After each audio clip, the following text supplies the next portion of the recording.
What is up, Sooner Nation? I am Casey Mallon, and you are now, come on, get with me, in a Sooner state of mind. Make sure you subscribe, Apple Podcasts, Spotify, Google Play, and Amazon Music. Sooner state of mind, family, what is good? Laid down last night, Lord, I could not take my rest. My mind was wandering like the wild geese in the west. You know what I'm talking about. Come on now. This has been a crazy, crazy off season, and the news has just not stopped. A little bummer here. I hate to start the show with some bumming action, but it is what it is. Tight end Davon Mitchell has entered the transfer portal. 6'4", 275-pound tight end, no longer on the team.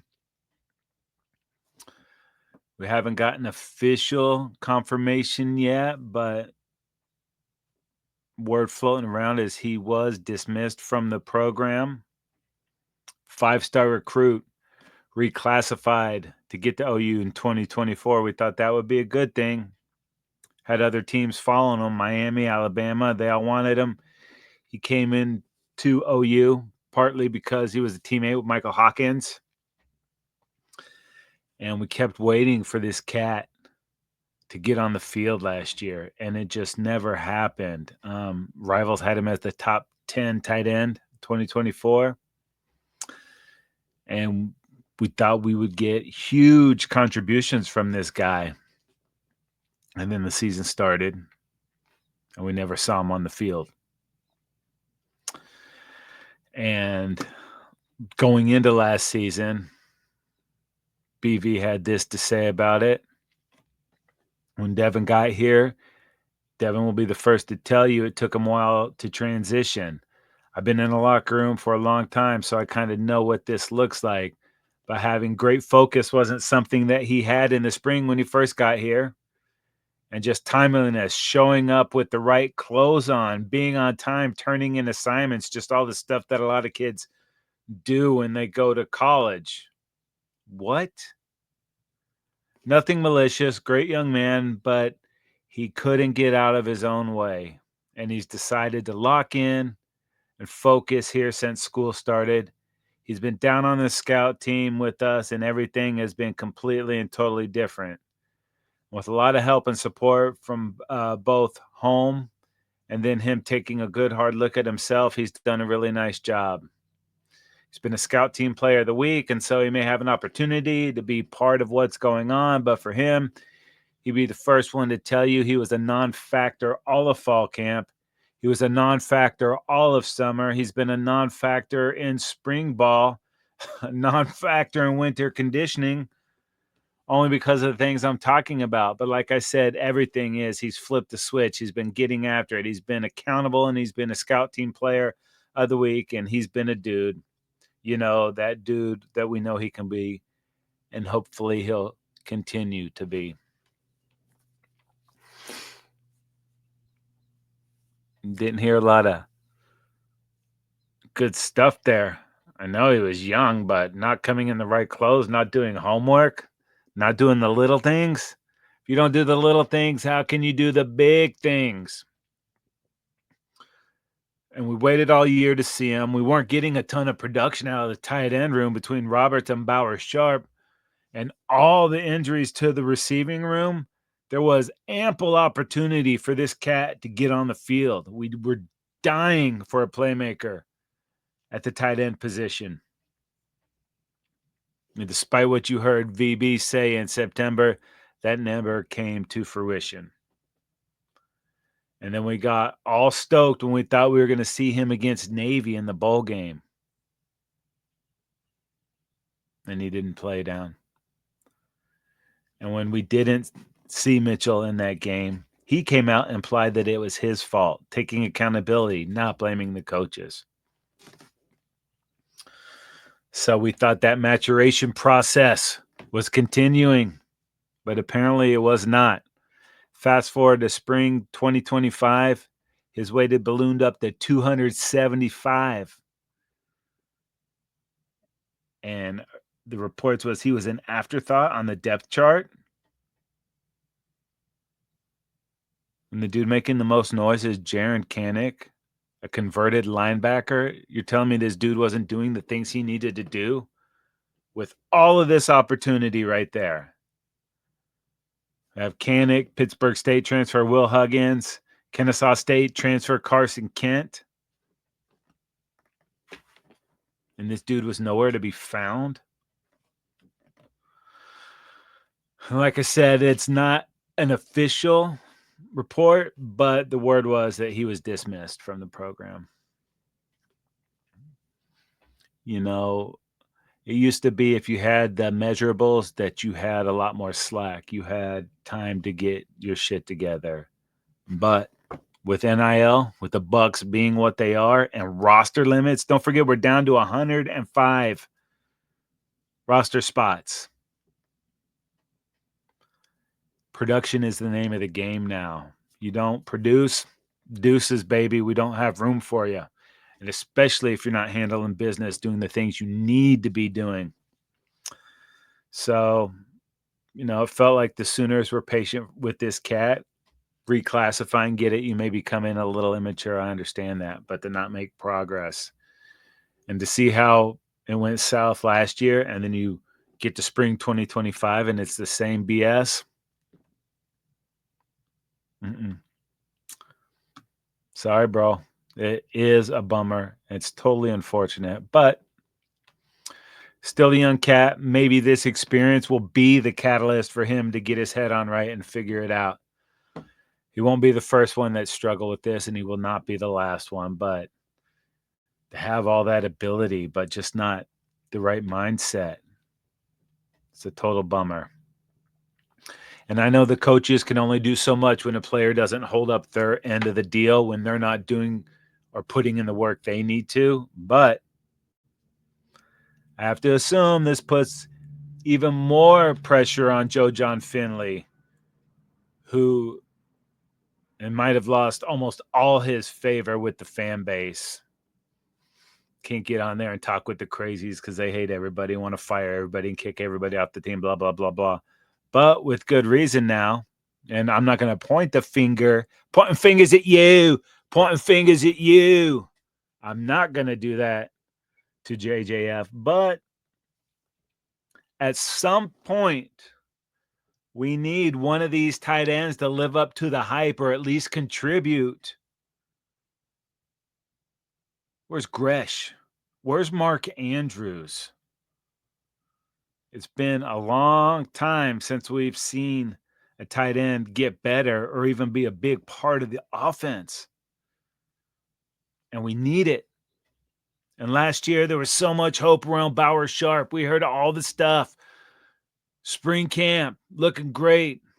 Summer ball, looking great. Fall camp, this is our dude. And he was a dud. I don't know if that's the coaching or the player, but we're starting to stack tight ends that aren't producing at OU, and it's just not good enough. And now dude is no longer with the program. So we'll see what kind of productivity he has this year. But we're starting to have a track record. We're starting to see a chain of events, and it's all leading to the same spot. So is this a player problem? The type of guy they're bringing in? I don't think that was the deal with Sharp and some of these other cats. Or is it a coaching problem? I don't know. We're going to find out this season. And there is so much riding on this season for Coach V. He's got to take a really hard look at every position and every position coach. And he knows what's on the line. So at some point, not good enough has to be good enough. And good enough has to be better. 6 scholarship tight ends: Huggins, Kent, Cade McIntyre, Caden Helms, and true freshman Trae Washington. There is ample freaking opportunity.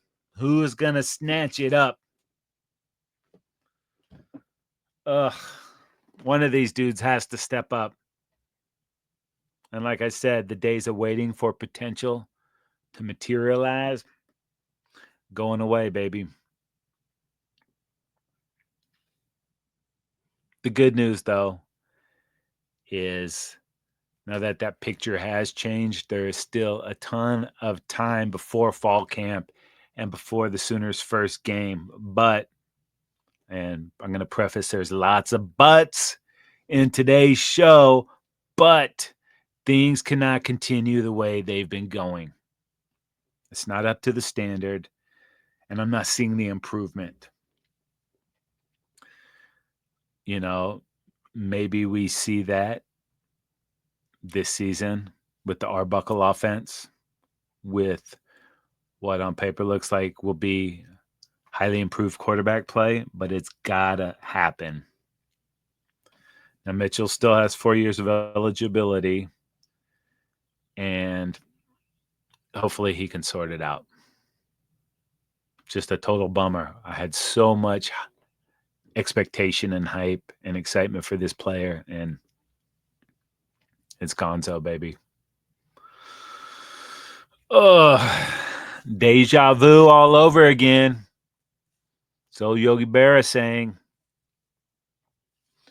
And that was a good time with Yogi. Oh, speaking of good time. Open water. Canned water. More ocean, less plastic. Freaking delicious. Not carbonated, just still water. Not to be confused with stool water where those dirty pokes play. But this is a great beverage, open water. If you're watching, we're listening. Plenty of room for a beverage sponsorship on Sooner State of Mind. But back to it. Would you be shocked if I told you that multiple wide receivers have been injured through spring camp? Does that sound familiar? And maybe the most brutal name that's added to that list is Javonnie Gibson. Word out of spring ball is Gibson had been dominating spring practice. Been working out with Burks and John Mateer. Getting those stoke levels rising. But Monday this week, he had a critical lower leg injury. So far, they haven't released the extent of the injury, and I don't know if they have to because it's off season. But the word is he got rolled up in a blocking drill, and it is a broken leg or ankle. And, or should I say, but there was enough concern surrounding the injury that they've said that it's a long-term recovery for Gibson. So my question is, what's long-term? What does long-term recovery mean at this point? Hopefully not the long term, like all season long term. It's April now. April, May, June, July, August. 5 full months before, almost 5 full months before we have a game. Maybe they can bring this dude along slowly if he's ready. Shit, who knows, man? I'm hoping that that's what it is, but I'm sure we'll find out more down the road, but that's a bummer. Because Arkansas transfer Isaiah Satania, he's had an injury. Keontez Lewis, he's had an injury. This cat's been out for a little while, not been able to practice. Now, neither one of those are a long-term concern, whatever the hell long-term, but WTF, people. And then add a little more injury to insult. Jaden Gibson suffered a setback in his recovery last month. So it's only April, and we have 4 wide receivers already banged up. I don't know what the hell is going on there. It's inexplicable. But if we want to put a positive spin on it, we had 9 different wide receivers suffer injuries last year. So, and you want to throw it back before BV, Theo Wees and Jaden Hazelwood also had some injuries going. So I don't know what the hell is happening to that position, but it's been absolute brutality. The good news, try to keep it positive here. The spring transfer portal window opens on April 16th and closes on April 25th. So we have a short little window there. But it will open up, and now there is potential and opportunity for some player that might not be in a good fit somewhere else, looking for that, wants to come be part of what's happening with these Oklahoma Sooners. So I am sure Swaggy Nagy is all over this, and we'll find us a player and get them in there. But it's just really unbelievable. But hopefully, this is the worst of it, and we're moving forward. Hopefully. Now, with all these injuries at receiver, maybe it's a good thing we're not having the spring game this weekend. Remember, it's the Crimson Combine. But even so, can we just put Deion Burks in bubble wrap, please? And thank you. Keep this cat safe. Now, speaking of the Crimson Combine, the Oklahoma Athletic Department revealed some of the details. Saturday, April 12th, beginning at 1 p.m., Oklahoma Memorial Stadium. A unique opportunity for Sooners fans to preview the 2025 team, interact with players and coaches, blah, blah, blah. Team will take the field at 1 p.m. Position groups, offensive, defensive linemen, linebackers, DBs, QBs, running backs, wide receivers, tight ends will complete a series of drills designed for each group. Upon completion of those drills, field will open to the fans for a party in the Palace. Hey, party over here, y'all. While players sign autographs on the south end of the field for the fans in the stands. Be a Jordan Brand pop-up shop. That ought to be pretty sick. Beer garden. That sounds good. And now the event was scheduled to conclude at 3 p.m., but the athletic department announced on Wednesday that the event will be extended by 30 minutes to incorporate additional standard practice drills that will result in higher competition level among players and give fans a behind-the-scenes look at elements of an actual OU practice. That sounds pretty cool. I mean, it beats not having anything. It's not as good as a game. And I'm telling you that schools practicing together will happen. How soon, I don't know, but I guarantee we will see that in the next couple of years. 100%. How about some good news? I don't like to be a buzzkill. I like to bring the buzz. I like to lift the buzz. I like to let everybody feel the buzz. So let's get stoned. As in, David Stone, I gotcha. David Stone reflect on his freshman year going into year 2. What's the biggest difference? Homeboy's up to 313 pounds, almost 50 pounds heavier. And it's good weight. It's not sitting on the couch eating food. It's muscle. It's beef. And now that this cat has a year under his belt, we're going to start to see that playmaking ability that was so highly touted. And Stone did show flashes last year, but he admitted he struggled with balancing everything that comes with the expectation of playing like at a program at OU. He said, I feel like for myself, I had a big issue with being able to let my life outside of football affect my football. I dominated a lot of the team settings and stuff like that, but sometimes outside of that, I could let my body language get bad because of the stuff I had going on outside of football, whether it be grades or something. As a player, I had to learn how to compartmentalize those things, separate the two, and handle the pressure of outside life with football. That's great perspective from a young, and it's it's tough. It's not an easy transition. We got to cut these cats some slack. It is a big deal. And you go from a high school setting to a blue blood program like that with so much expectation. And it didn't start out the way he wanted to. He had the broken arm. So he didn't produce like he wanted to, but he's confident he found his place off the field. And in February, he was on the SEC Fall Academic Honor Roll. But he's taking that growth that he needed to do upon himself and making it happen. He's been messing with Schmitty.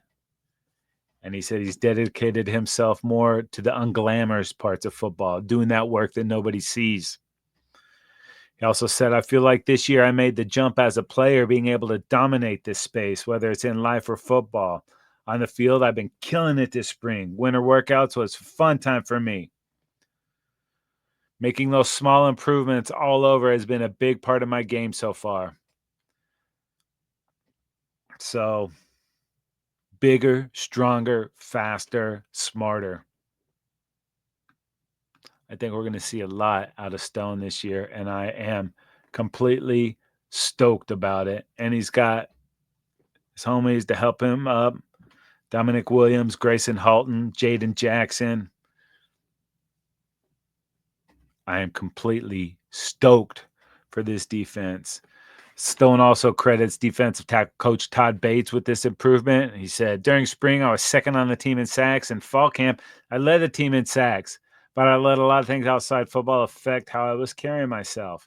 Regardless of all that, I've done better and I've grown as a man. Coach Bates has been a big part and helped me out with that. My family being the big brother allows me to be there for that team and a lot of younger guys here. What's apparent is that this coaching staff cares about development as humans, turning these kids into men. It's a big part of it. And I think that the recruits family, I think everybody around the program sees it and appreciates that. And you don't get that everywhere. And they are growing this program the right way. And I think we're going to see some of the fruits of that this season.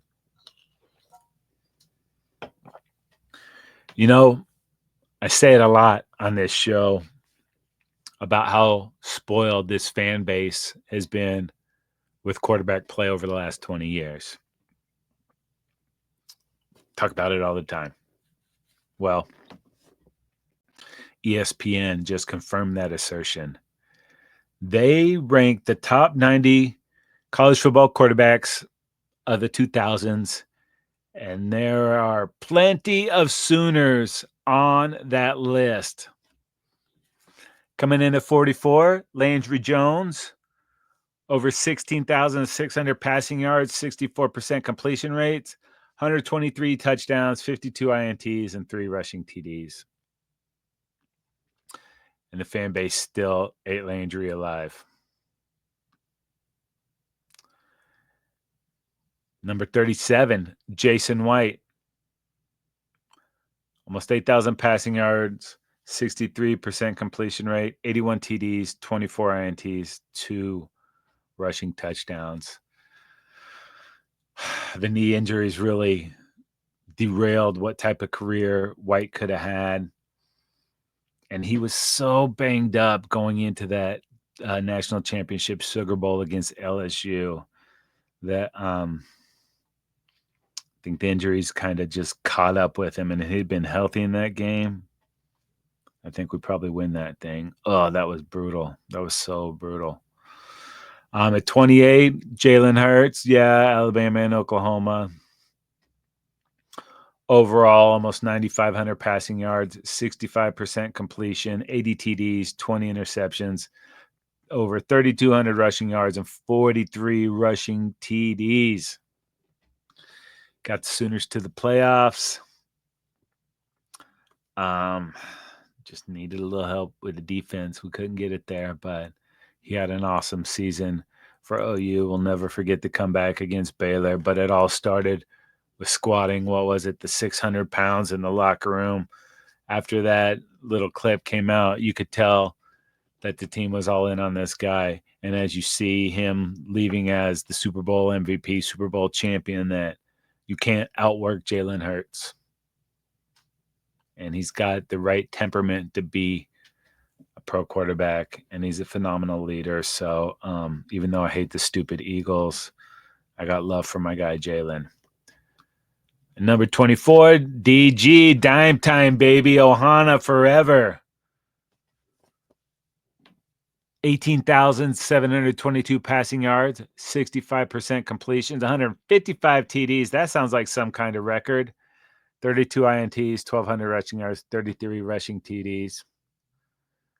The bonus year made DG the number 2 passer of all time at UCF and 7,000 at UCF, 7,000 at OU before leading Oregon as the number 1 seed, where they got blowed out by Ohio State. But I'm convinced if we had DG last year, he would have led the Sooners on a much better record. We won a bunch of those games, but then we would not have had John Mateer this year. So it works out how it's supposed to. But yeah, DG didn't get the fair shake at Oklahoma. Not, no bad vibes or ill wills. It just did not work out, unfortunately. Speaking of it not working out, Caleb Williams, number 23 on the list. 10,000 passing yards, 67% completions, 93 TDs, 14 INTs, almost 1,000 rushing yards, and 27 touchdowns. This cat was on the road to being one of the all-time great Sooners. He did not realize what comes with being a legend at Oklahoma. Yeah, he made a bunch of money, and they appreciated him at SC, but he just didn't know what type of legacy he could have had if he stayed with the Sooners. And, we'll always have Texas, right? Down 24-3 or whatever it was, and beating those dumbass longhorned Beavos.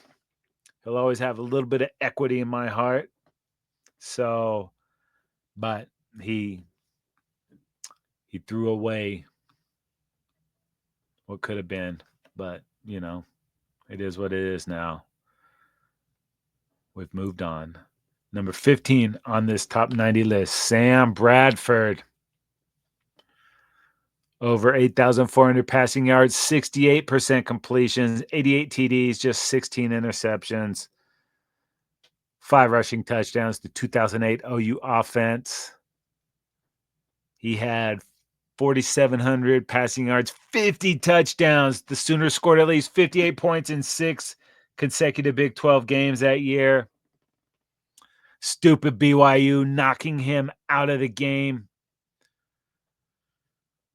Crap-ass Florida game, natty. Manny Johnson gets speared in the head, pass interference, and personal foul uncalled. The dumb-ass ACC officials slowing that high-powered offense down. Weak sauce. And that was another, Sam, with the injuries that just derailed his pro career. Had he stayed healthy, who knows what he could have done. Went to an awful Rams team, moved around. It looks like he was getting it going with the Vikings, just could not stay healthy, which is a total bummer. But Sam, a great, great college quarterback. Number 10 on that list, we'll do the top 10 here. RG3, Baylor. Not going to get into all his stats. Number 9, as Commissioner Goodell would say, Marcus Mariota. Mariota, Oregon Ducks. Seemed that close to winning a natty. And it's just kind of been a journeyman in the NFL, but still a solid play. Anytime you can hang around in the NFL for 10 plus years or whatever, you're doing a good job. So still a very solid quarterback and a great person off the field. Number 8, the man on the mic known as Lamar Jackson. Parlayed that last season in Louisville to Heisman, and one of the most electric quarterbacks now in the NFL. He's got a handful of Sooners over there helping him with those Ravens trying to get over that hurdle. Number 7 on this list, baby, another Sooner, Kyler Murray. Over 5,400 passing yards, 67% completion, 50 TDs, 14 interceptions, 1,478 passing yards, and 13 rushing touchdowns. Was supposed to go play baseball for the Oakland A's. Instead, was the number 1 overall draft pick in the NFL, Heisman Trophy winner. Electric. Remember when Bake was benched for the game, for the start? Kyler came out there, ran that long-ass touchdown. Exciting. Stoked for the Cardinals this year, too. I hope they've done enough to help Kyler out and get that thing going in the right direction. Number 6, Deshaun Watson. Led the Clemson to the title game. Epic college career. Pretty gross pro career. Ugh. Don't want to show him any love. Number 5, Joe Burrow. Ugh. We got a taste of this firsthand, and it was not pretty. Over 8,800 passing yards, 69% completion, 78 TDs, 11 interceptions, 13 touchdowns, and it felt like he did all of that against our Sooners. One of the best seasons ever in college football. Outstanding, 15-0, national title. Incredible season. That was an incredible team, chock full of future NFL players, and the Sooners got brutalized by that LSU squad. Still painful. Number 4, Tim Tebow. It's a pretty electric player there. Stupid Tebow. All these players up here that have sizzled us out of our natties. I'm not even going to get into his records. Vince Young, VY. I have to say I was in the house at that Rose Bowl, Texas versus SC. It's a lose-lose situation. I was still salty after SC beat the crap out of us in the Orange Bowl.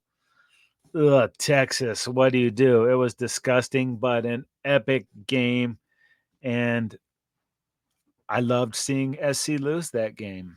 So Vince Young, so exciting.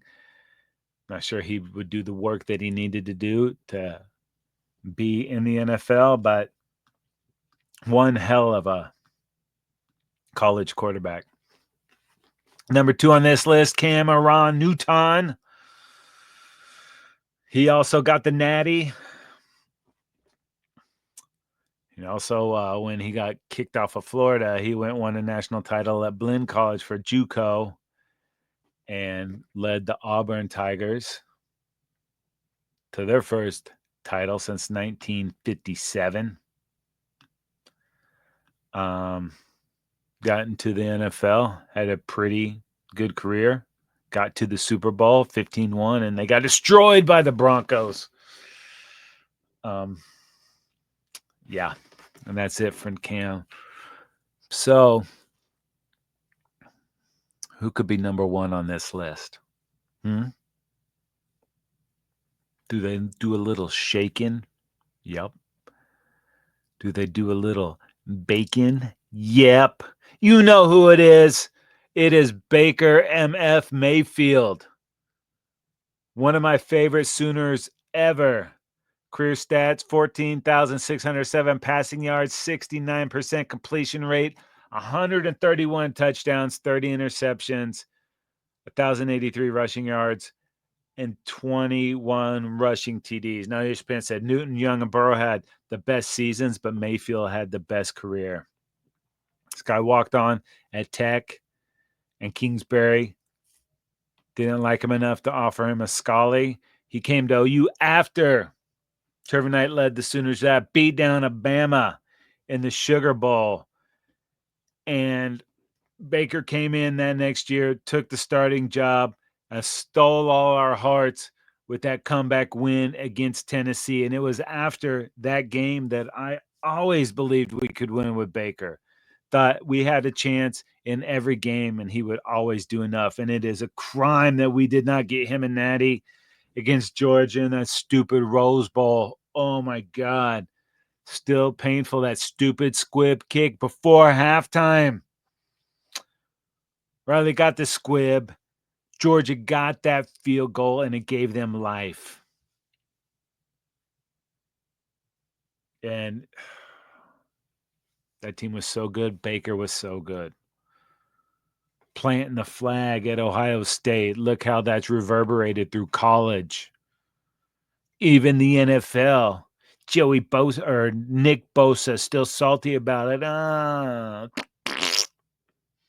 Suck it, Buckeye. Baker Mayfield, one of the most electric players in college, one of my all-time favorite Sooners, and now the rest of the football watching world is getting a taste. He's become that guy that I think everybody, besides maybe the NFC South other teams, love. His teammates love him. His coaches love him. He does great stuff off the field. He's really figured it out. And the stupid Cleveland Browns ran this guy out of town for that piece of crap, Deshaun. So good on Baker leading that list. And as for OU's QB this season, if you ask Andy Staples, John Mateer is the 6th ranked quarterback in the top 10. He's got from 10 to 1, Carson Beck, Darian Mensah. What is he, a brainiac? Sam Levitt, Drew Aller, John Mateer, Garrett Nussmeier, Arch Manning, Lindor Sellers, and DJ Lagway. So I think Mateer will end up being better than number 6 on this list. But time will tell. Hopefully I'll have a good tight end room and some healthy receivers, and hopefully the O-line can stay healthy too. All right, time for Little Hoops. We didn't know if Porter Moser was going to be back next year, but he is. So he's also bringing reinforcements. Atlanta Hawks star Trae Young, former Sooner, is giving back to his alma mater. He is the assistant general manager at Oklahoma. He's also donating a cool meal to the program. Talk about putting your money where your mouth is. A milli, baby. Ice Trae, the second active player to do this. Steph Curry's doing the same at Davidson. But this is huge for Sooners basketball. Trae said, I'm excited to announce that I'm accepting a role with OU basketball and being an assistant GM, as well as making $1 million donation to help kickstart this whole thing. So it's exciting to be a part of this. Being from Norman and playing there, obviously it's exciting times, and I'm looking forward to being in this new role. I think this is huge. When you get the former players coming back, still wanting to be a part of what's going on here, the young bloods see that, and I think they want to be part of that too.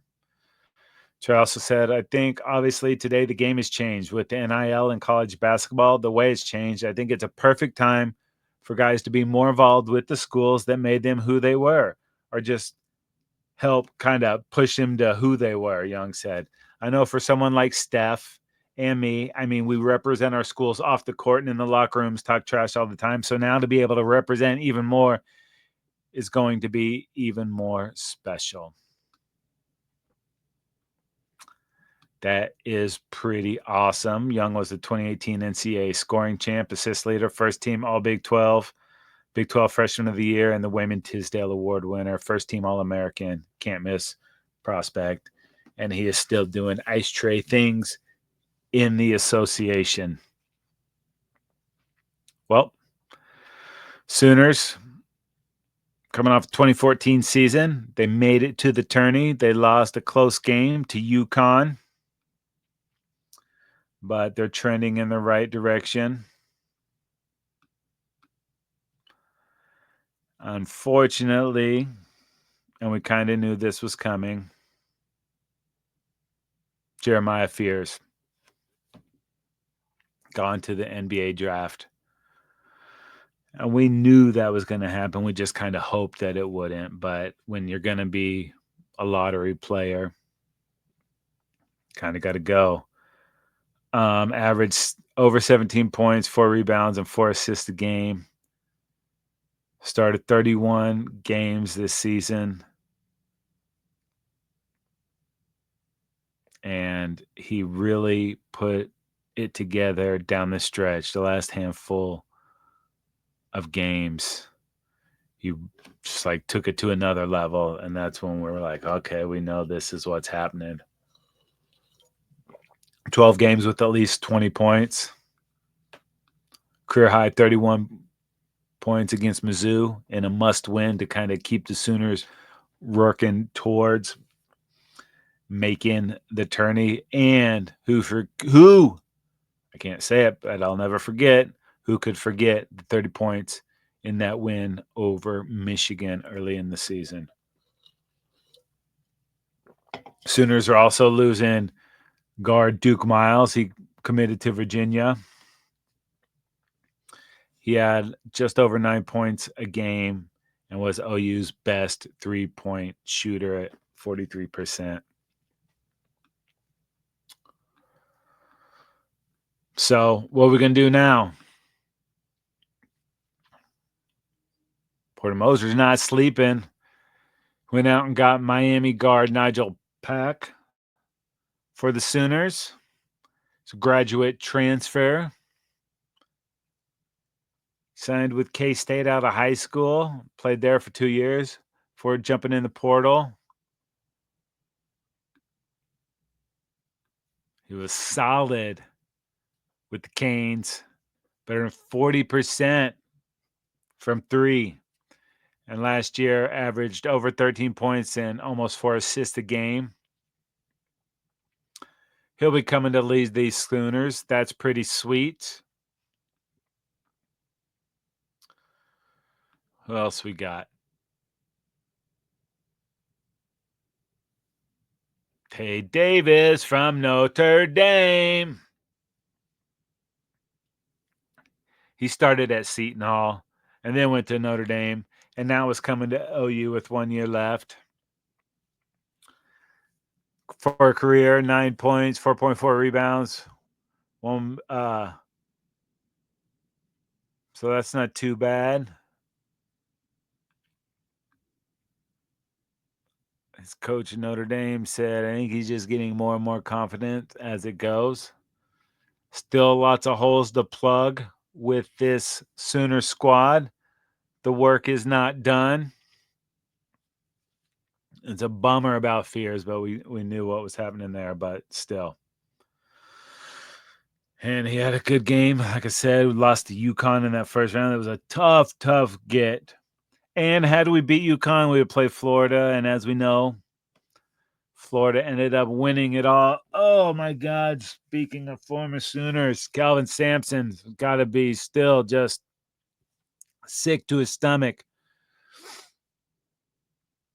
Houston was doing so well in that game, led for almost the entire freaking game. And then at the end, just a couple of bad possessions. And it ended up costing those Cougs. That is so brutal. Dag nabbit. Ugh. It's awful. And ironically enough, the UConn women ended OU's hoop season 2. And we got to say congrats to Paige Beckers and those UConn Huskies because they rolled Don Staley and the South Carolina Gamecocks 82-59. And after watching what they did from the second half of the game versus you until winning it all, it made that first half for our Sooners against them even more impressive. But in that game, Beckers went on a rampage. She dropped 40 on us, and from that moment on was by far the best player in the entire tourney and will for certain be the number 1 overall pick in the WNBA draft. But that's what gives me hope for these Sooners next year. You need a player like Beckers to have a championship contending team. And I know that's a lot of pressure to put on an incoming freshman that's never played a minute of college hoops, but hopefully that's the type of player we are getting in Aaliyah Chavez. The number 1 high school recruit in all of the land is coming to Oklahoma, and she's stoked about it, and I'm stoked about it, and it looks like it's trending up, especially for the OU women's team, but hopefully Porter can get a couple more plays in for our Sooners and they can continue to grow into that spot and be that program that we want them to be. Well, we'll have a little bit of action this weekend. I don't know if we're going to be able to stream the Crimson Combine live, but I'm sure we'll hear more about it. Unfortunately, I think we'll hear more about the Gibson injury as well. And hopefully everything else is those injuries for the receivers are not too brutal. And hopefully the line stays healthy. And hopefully we get to fall camp clean. And maybe we add another receiver, another tight end to the mix, maybe even a running back to the portal window that opens up shortly. Head on over to Believe.com. That's BLEAV.com. Go to shows, type in Sooner State of Mind, and you are locked, my friends. We have a ton of great content. Every team, every topic, everywhere. Believe.com. And if you want to watch Sooner State of Mind, head on over to YouTube and search the Football Dudes. We are there. My name is Casey Mallon, and I am in a Sooner State of Mind.